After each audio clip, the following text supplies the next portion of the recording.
Look at this little desire line going through there. See, that's something that's coming out of there at night and going into the field. And I love this part of nature. I love finding evidence of nature. Even though I haven't actually seen the animal, I've got a good idea of what goes on in this area. And it makes me feel so connected to the natural world, little things like this. So what we're going to do is, it's really wet, we're going to look for some footprints. And there's a footprint here. See the toes?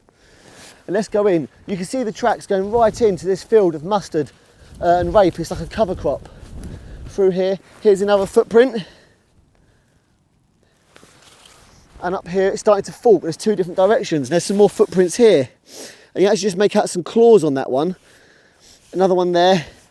These are the footprint of badger. How exciting is that? I absolutely love badger. They're so cute, cool little bears with great big jaws. And the reason they've got those jaws is because they would have had predators back in the day. You know, they're a native animal, been here for a long time. And wolves and lynx back in the day would have been hunting them. So, but the badger are still here. And they're so exciting to find the evidence of them coming out into this field. A large part of their diet is worms. So what they're doing is they're coming into this field at night and they're foraging for worms and other insects as well they'll eat.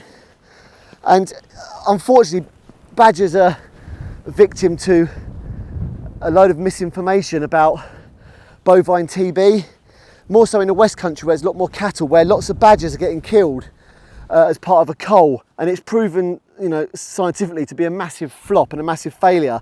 You know, us taxpayers are paying about 34 million in compensation to farmers for this whole thing, and it turns out only 5% of the hundreds of thousands of badgers being killed, only around about 5% of them are found with TB. So, and then it turns out that 94% of bovine TB is actually cattle to cattle.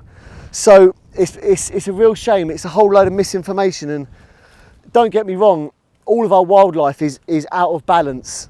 But this whole badger cull thing is just absolutely outrageous. But fortunately, it's not really a problem for us down here where we are. Let's have a look. See, the field's opened up here. So this is kind of the area where the badgers are rummaging in to feed. And we're going to look for some holes where they've nudged up. They've got powerful digging claws. And they'll actually dig for worms in here. I don't know if I can find any evidence of their digging in here somewhere. There's one, look, here we go. So you see this little hole here? It's where badger's been sticking its nose in there and eating worms. There's a few holes. Isn't that great? And then it's heading back in to its set of an evening. Absolutely great to find that little desire line. If you ever see those little desire lines, have a good little look.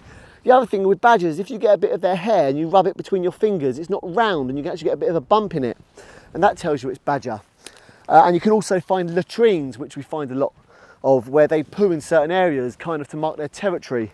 So there you go, that desire line told me a lot about what's happening here at night. It's badgers coming out to feed. Amazing. Cheers guys, get wild.